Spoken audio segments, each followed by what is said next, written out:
There are artists and bands that have shaped our childhood, our adolescence, and adult years, and whenever they release a new song, to me at least, there's always that question of, can they still hit home? Can they still pull on our heartstrings like they did back in the day? Can they still bring us to life with new releases? Or does time kind of change it all? Evanescence put out a new song called Who Will You Follow? And I can't wait to listen to it with you guys. Today's shout out goes to my sweet friend, Wendy. You guys may remember her from when I had her on the show and introduced her to Ren. If you haven't yet, then go check out those videos. But Wendy put this song back on my radar, and I'm excited to find out what it's about. Have you listened yet? Are you an Evanescence fan? What have you done to me? You trained the life out of me till I don't know myself. When all your faith in reality fades away. Ooh, I'm starting that one over. I think I know where she's going with this one. I love the fact that Amy Lee still sounds like Amy Lee. That beautiful lyric mezzo-soprano with a vocal range that spans about 3 octaves. And it's so exciting, even after all these years, you still hear that and it's still her. I just love that. I think there's something special when we can listen to someone and still feel like we did back in the day. What have you done to me? You trained the life out of me till I don't know myself. When all your faith in reality fades away. Who will you follow? Wow. Yes.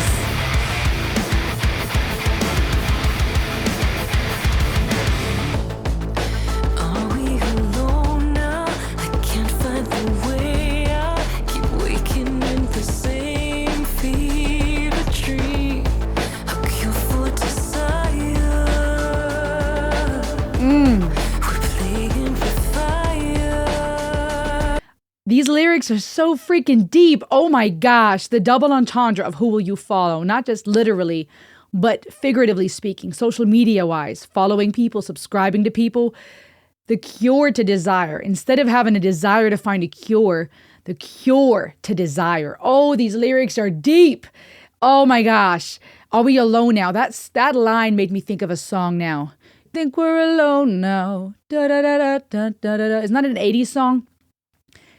This is deep. This is deep. I love that transition and that crescendo when the drums kick in.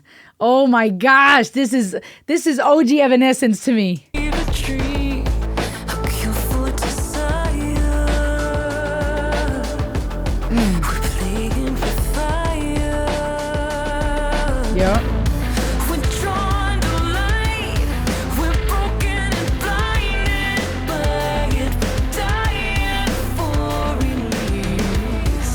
If all this fear was born in my mind, Yes. I gave you everything you'll ever be. What have you done to me?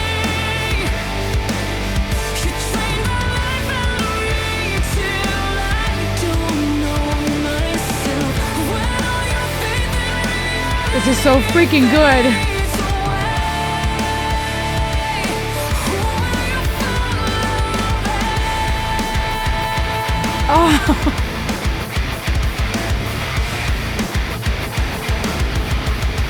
Oh my gosh. I feel the changes, a crack in the matrix. Guys. Oh, you know I have to stop for copyright reasons. This is a brand new release. I don't want my video to get blocked, but you did come for a reaction. If you haven't listened to this song yet, pause this video, open up a new tab, and go listen to Evanescence. Go subscribe to them, like their video, support them. Let's get that song. Let's make that song go viral. And then, come back here and listen to my breakdown. I'm not going to analyze the lyrics yet, even though I have so many thoughts, because this is beyond social media, my friends. This is beyond just being consumed by the digital world and who you will follow online. There are so many double, triple entendres here. This is fitting on a macro level, on a personal micro level. I can't wait to dive into this with you. So don't go anywhere, and subscribe here too, of course. But right now, the overall feeling, the reason why I'm starting to cry again is because this has that OG Evanescence feel, and songs of old by this band, the bring me back to life anthems.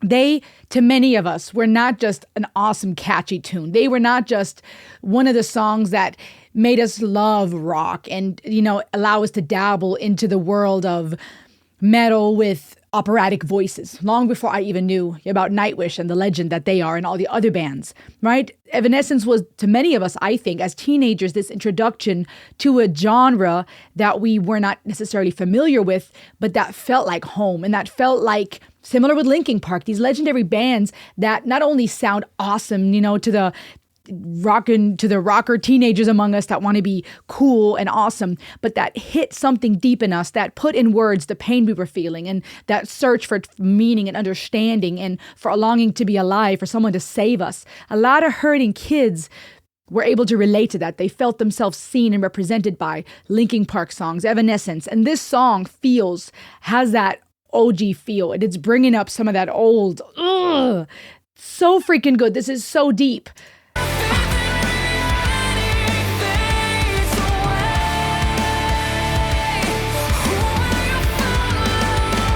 That crash right now is powerful. Wait for it. Whoa, this is so good.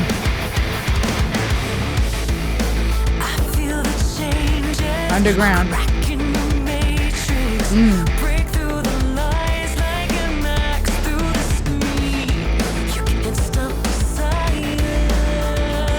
These lyrics.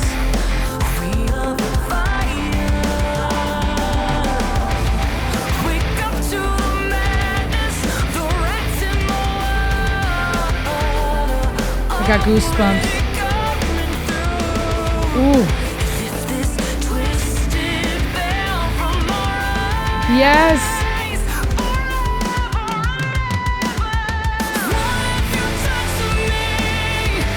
This is freaking powerful.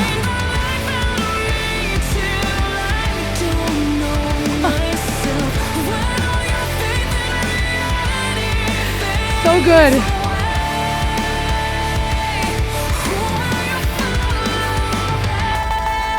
Oh, shit.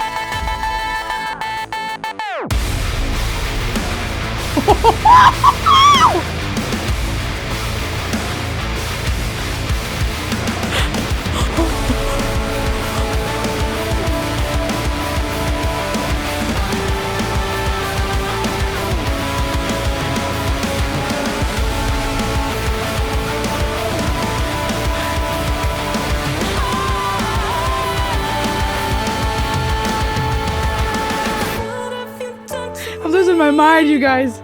Oh my God, the glitch.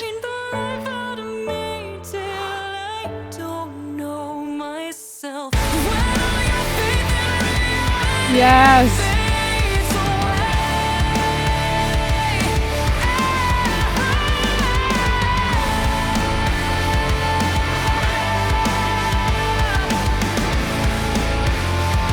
Wow. Wow.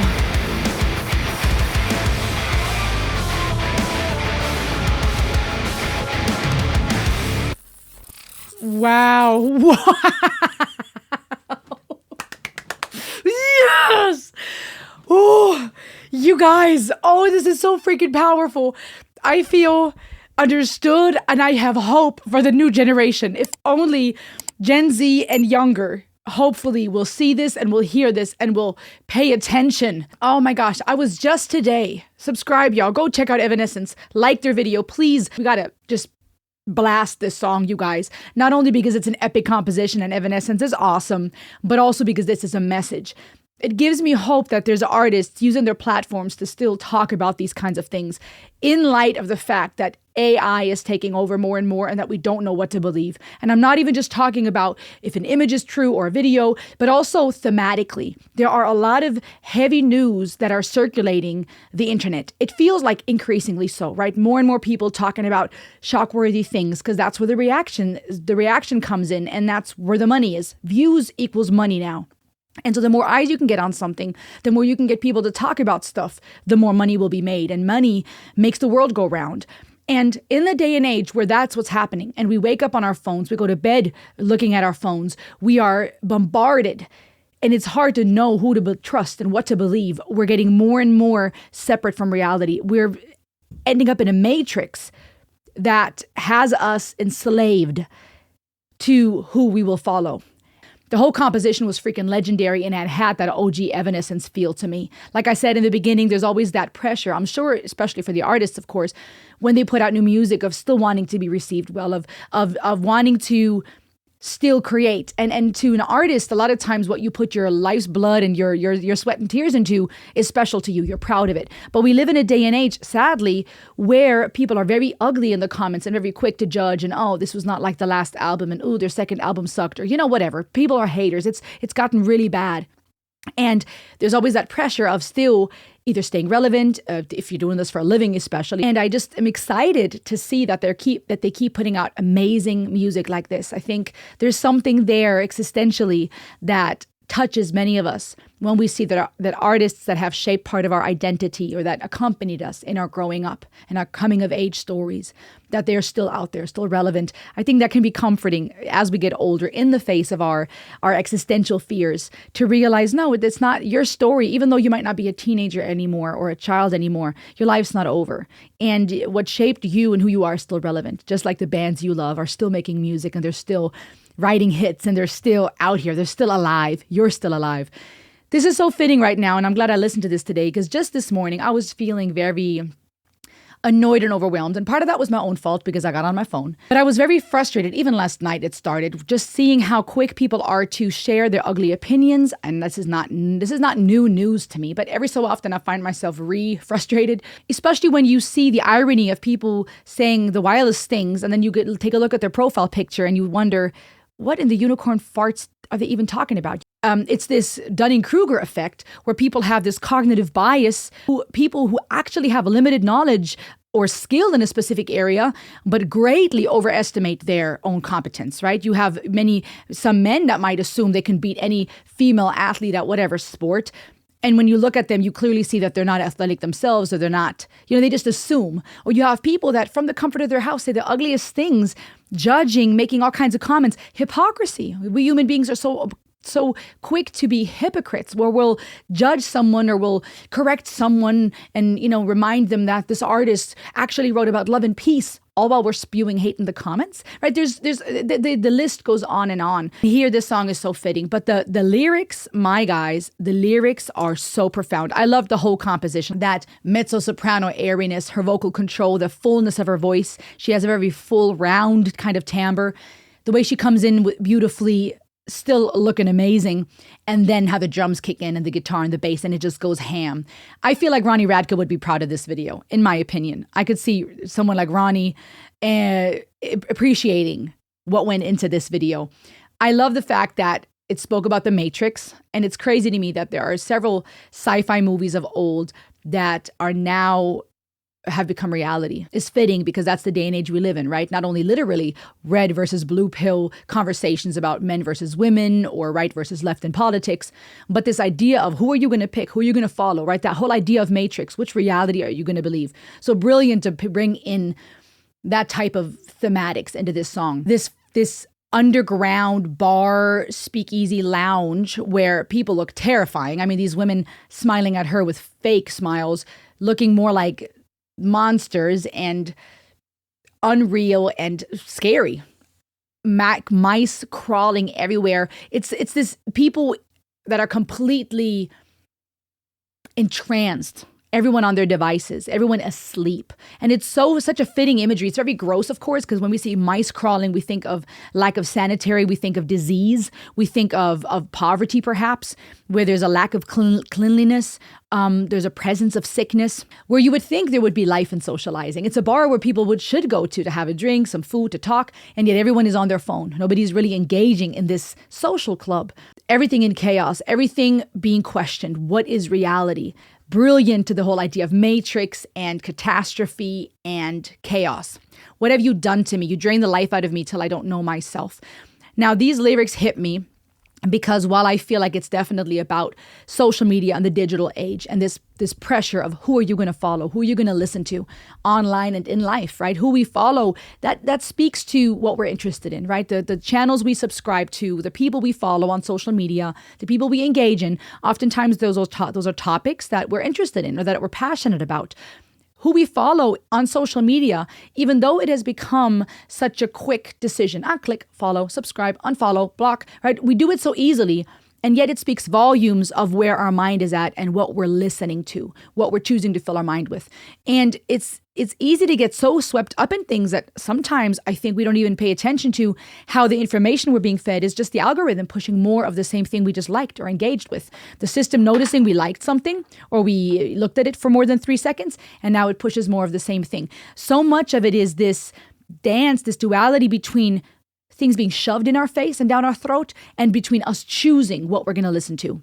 What have you done to me? Now, the reason why this was powerful to me also and personal was because it had that nostalgic nod to those old school Evanescence songs, the songs that accompanied many of us in seasons of pain and of hurt. And I feel like on a micro level, on an interrelational level here, these lyrics are fitting too, because it also makes me think of toxic human relationships, people that have experienced abuse through someone with a narcissistic personality disorder, or someone who's been betrayed or cheated on, or someone who has addictions. That feeling of you've drained the life out of me. And that's why I got emotional earlier, because it made me think of relationships where I would ask, or I now ask, looking back, what have you done to me? You drained the life out of me until I didn't even know myself. I was so drained. And that, I think, is just also that connection in my brain between Evanescence, Bring Me Back to Life, and other epic songs that would bring comfort, that felt like this plea and cry for help in a season of hurt. And now having this song and reminiscing on some of those wounds and the abuse and that feeling of what did you do?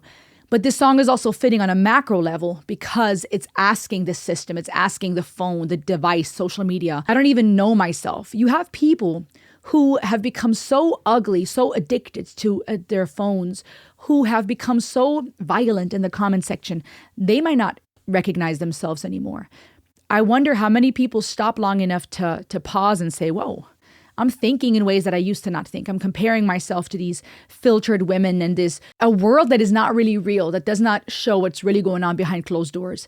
And I'm feeling anxious. I'm feeling jealous. I'm feeling restless. I'm feeling angry. I'm saying things in the comments that I wouldn't have usually done. I'm fighting with people in the comment section the way that I would never fight with someone on the street. Depending on who we follow, it changes us. The things we fill our minds and our hearts with change us. And to ask that question till I don't know myself is so powerful. When you start questioning everything, and I'm so grateful they're posing this question in this song for the young and the old, for any generation to hear this, because that's what we must ask ourselves. With more AI, with more polarization, with more division, losing faith in reality, you don't know what to believe anymore. So is this song that I love and I'm dancing to real, or is this a machine made? Is this a picture of what happened in the war true? You see so much negativity and so much violence. Our brain was not designed to receive that much stimuli at once. Within split seconds, less than seconds, we go from a happy celebration to a tragic moment to terrifying news to exciting updates to a personal post from a friend to the loss of a loved one. I mean, it's constant, not only visual stimuli, not only auditive stimuli, but it's also a constant variation of chemicals that are being released. No wonder our brains are short-circuiting. Are we alone now? I can't find the way out. Are we alone? That's powerful because I think in the digital age and in social media, when we're together with someone, or you would think you are together, but we're still connected to the rest of the world through the phone. You might have friends talking and hanging out, and one is still on the phone texting somebody else, or they're still connected to the internet. It feels like we're not really alone. And this double entendre here, because I think a lot of people in this digital age feel very alone, but there's also at the same time this longing to be alone with someone, to be fully present, to be intimately known without feeling like you're going to tell someone else or you're going to post about it, without feeling like I'm walking down the city and are the cameras watching me or people observing me, without feeling like you're on your phone while I'm trying to pour my heart out to you. And somehow, even if subconsciously, I feel like you're still connected to the rest of the world through the World Wide Web. A question about the need to really be present with someone. I can't find the way out. as in being in a maze, in a matrix. I keep waking in the same fever dream, a cure for desire. We're playing with fire. We're drawn to the light. We're broken and blinded by it. Drawn to the light of our phone, perhaps, the light of the TV, of the computer. But yet also perhaps double entendre here again, because we long for clarity, we long for a light. Like in the Matrix, we long for answers. If all this fear was born in my mind, I gave you everything you'll ever be. Crazy. A fear born in my mind. How many times have you gotten up? You feel all right. Maybe you're not on top of the mountain, but you're also not in the darkest valley of the shadow of death. But you get on your phone and you start scrolling. And I don't know if this has ever happened to you, but it's happened to me plenty. I'm doing too much at the same time. I feel guilty that I'm not, giving my kids maybe all my attention, but I'm also tired and I would love to just have a moment for myself to scroll. I was supposed to answer an email. Maybe I did. I added something to the calendar, responded to a text message. And then because I'm just looking for some time just to be mindless, just to chill, just to think, just to be by myself, I start scrolling. I come across something that's maybe bad news, a little bit of a cortisol release. I keep scrolling because I know I don't want to read that. I keep scrolling again, and now there's even worse news. And it's a little bit personal, perhaps because it happened at a park that I went to. More cortisol, more adrenaline, more stress. Now I go to the comment section and I see hateful comments and unkindness. And while a lot of this is not conscious, a lot of us don't just sit there and go, my goodness, does Susie from Michigan really think that all men are this? And does Michael really think all women are this? Right? We might not really sit there long enough because we keep scrolling and it's just this overload of sensation. But underneath, subconsciously, that anxiety arises. And now we leave the house and we start viewing the world through that lens. And now we start seeing men and women or people of a certain ethnic or cultural group a certain way. If we've consumed that, if we've filled our mind long enough with that. Or we might walk down the street and start thinking, oh my goodness, I got to watch out. This lady that I saw on the news today or that I read about on social media, this happened to her. I got to be alert. And now we're constantly living with increased levels of cortisol and anxiety and adrenaline, which is not healthy, scientifically not. It weakens our immune system. Now we can start getting sick or we feel that cough. And now we remember that social media post about the latest virus. And oh my goodness, could it be me? So much of what we have seen online, conscious and subconsciously, affects how we view the world in reality. But I think the wound here, psychologically, the wound that comes in is when you get to a point in your life where you ask yourself, who am I really? I feel the changes, a crack in the matrix. Now, this part gives me hope. This part is hopeful to me. Break through the lies like an axe through the screen. You can't stop desire. We are the fire. It went from the cure for desire. We need some type of remedy for this desire that consumes us, to keep swiping, to keep wanting more, to keep fighting, to keep arguing. And now stating you can't stop desire. You can't stop people from wanting more. This is not going to go away. But we're switching from playing with fire to being the fire. Now it's becoming this anthem of a generation saying, I'm feeling the cracks in the matrix, this system where the mice are running. We're underground, like I said, those creepy women smiling at her with these fake smiles. Very fitting to social media, to the funny filters you can use on certain social media platforms, but also to the fakeness of a world that is not real. It's terrifying. The rats in the wall are already coming through, okay? We're starting to see clear. It's no longer a pretty facade. The rats are coming through. And in the music video, you saw the mice and the rats, I think it was rats, crawling through. So a picture of grossness to me and of something's not right here. Lift this twisted veil from our eyes forever and ever. We got to wake up to the madness. And then it goes back to the chorus. What have you done to me?